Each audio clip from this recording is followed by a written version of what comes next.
नमस्कार, स्वागत है आपका हमारे सोशल मीडिया प्लेटफॉर्म न्यूज धारा पर और मैं हूं आपके साथ जोही सिंह। आज हम बात करेंगे हमारे पड़ोसी मुल्क पाकिस्तान नहीं, नेपाल की। जी हाँ, सही सुना आपने, नेपाल की बात करेंगे। इस वक्त नेपाल का माहौल जो है बहुत ही संवेदनशील है। दरअसल इसके पीछे की वजह है कि यहाँ ओली सरकार जो कि दोबारा वापस सत्ता में आई, ओली सरकार ने 26 सोशल मीडिया एप्स पर बैन लगा दिए हैं और इसी को लेकर जो वहां के जेंजी युवा हैं उनमें आक्रोश देखने को मिल रहा है। और आक्रोश इतना ज्यादा है कि संसद भवन तक ये युवा घुस गए, सरकार के खिलाफ प्रदर्शन कर रहे हैं। और लगातार पहले इनका कहना था कि हमने विरोध प्रदर्शन जो है शांति के साथ करने की बात कही थी, लेकिन जब पुलिस की तरफ से, प्रशासन की तरफ से सख्ती दिखाई गई, उसके बाद से आक्रामक हो गया पूरा जो माहौल है। लेकिन अगर हम अभी देखें, इस वक्त सुबह के 9 बजे से लेकर लगातार जो प्रदर्शन है, काठमांडू की बात करें, पोखरा की बात करें, तमाम जगह हालात जो है बेहद संवेदनशील है, हालात खराब हो चुके हैं, कंट्रोल के बाहर है। 2 से 3 टुकड़ी जो सेना की है काठमांडू में तैनात कर दिए गए हैं, क्योंकि संसद भवन पर जो युवा है वो चढ़े हुए नजर आए। और ये तस्वीर बहुत ही भयावह है, क्योंकि सरकार के खिलाफ जो आक्रोश है लोगों में साफ तौर पर देखने को मिल रहा है। छात्रों का कहना है, यहाँ एक और चीज सामने आई कि हम सरकार बदलना चाहते हैं। दरअसल उनका कहना है कि जो भी सरकार में बैठे लोग हैं वो काफी बूढ़े हो चुके हैं और हमें ये सरकार नहीं चाहिए। साथ ही साथ राजशाही को लेकर जो मैटर सामने आ रहा था, वो कह रहे कि हमें लोकतंत्र नहीं चाहिए, हमें राजशाही वापस चाहिए। तो इस वक्त कई सारी ऐसी चीजें हैं जो नेपाल में जो है सामने आ रही है इस प्रदर्शन को लेकर। वहीं अब ये भी उम्मीद लगाई जा रही है, संभावनाएं कह सकते हैं या कयास, क्योंकि मामला बढ़ गया है, तो अब ये भी कहा जा रहा है कि जो ओली सरकार के खिलाफ वाले लोग हैं कहीं ना कहीं वो भी आगे चल के इस प्रदर्शन का हिस्सा हो सकते हैं, क्योंकि जो आवाज अभी तक घरों में कैद थी वो अब सड़कों पर उतर चुके हैं।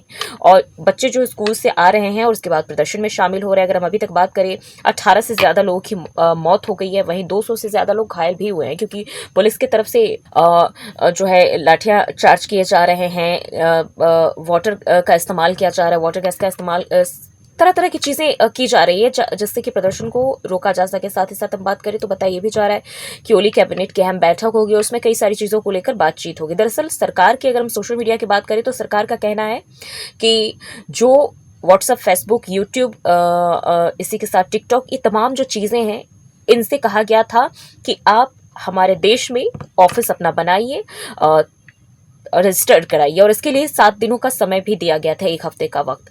अगर इसके बाद ऑफिस रजिस्टर्ड नहीं कराए जाते हैं तो इस पर बैन लगा दीजिए। और 7 दिन का वक्त पूरा हो गया और इसके बाद से सरकार ने एक्शन लिया। लेकिन अब इससे युवाओं में आक्रोश उनका कह रहा है कि नेपाल में महंगाई है, बेरोजगारी है और सोशल मीडिया कमाई का बहुत बड़ा जरिया है। तो ऐसे में अगर सरकार की तरफ से एक्शन लिया जाता है तो हजारों लोग रोजगार से वंचित हो जाएंगे, जिनकी आय है उस पर निर्भर हो गई है। इसी के साथ अगर हम देखें तो युवाओं का यह भी कहना है कि वक्त कम दिया गया, यानी कि सरकार को 7 दिनों का वक्त नहीं देना चाहिए था, वक्त ज्यादा देना चाहिए। हालांकि सरकार की अपने तर्क है, वो कह रहे हैं कि ये जो सोशल मीडिया ऐप्स है कहीं ना कहीं इसके जरिए राष्ट्र के खिलाफ जो चीजें हैं वो फैलाई जाती है।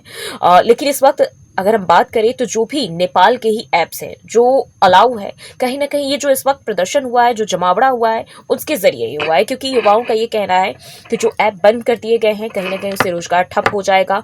और इस वक्त ये पूरा जमावड़ा कोने कोने से जो लोग जुट रहे हैं कहीं ना कहीं वो इन के जरिए ही जुटे हैं। और अब ये इतना भयावह रूप ले चुका है कि इस वक्त नेपाल की हालत जो है वो बहुत ही नाजुक बने हुए हैं। हालांकि अभी हम देखें तो छात्रों की तरफ से प्रदर्शन जारी। उनका कहना है कि हमने ऐसा कुछ भी नहीं कहा था कि हम शांतिपूर्ण तरीके से प्रदर्शन करेंगे, विरोध करना, तोड़फोड़ करना हमारा कोई मकसद नहीं था। लेकिन ये कहीं ना कहीं सरकार की तरफ से पिन किया गया है। अब इसी की तरह उनका ये भी कहना है कि जो हालात बंगाल में हुए थे, सत्ता पलट, कहीं ना कहीं वो भी नेपाल में वही नजारा जो है वो देखने को मिल रहा है। और इससे एक और चीज सामने आ रही है, कहीं ना कहीं देखिए सोशल मीडिया पर जो डिपेंडेंसी है वो अब नेपाल की जो इस वक्त कंडीशन है उससे हम समझ सकते हैं कि सोशल मीडिया या विकास करने के चलते पूरी तरह से जो युवा है उस पर निर्भर हो गए हैं। और ये कहीं ना कहीं आने वाले भविष्य के लिए खतरा भी है। दूसरी तरफ अगर हम देखें तो वाकई में एक लिमिटेशन जो है वो बना देनी चाहिए। साथ ही साथ नेपाल की अगर हम बात करते हैं तो नेपाल की इस वक्त जो हालात है इसको लेकर भारतीय और नेपाल जो सीमा है वहां भी एसएसबी बलों की तैनाती कर दी है। सीमा सुरक्षा है उसको बढ़ा दी गई, फोर्स की तैनाती कर दी गई है।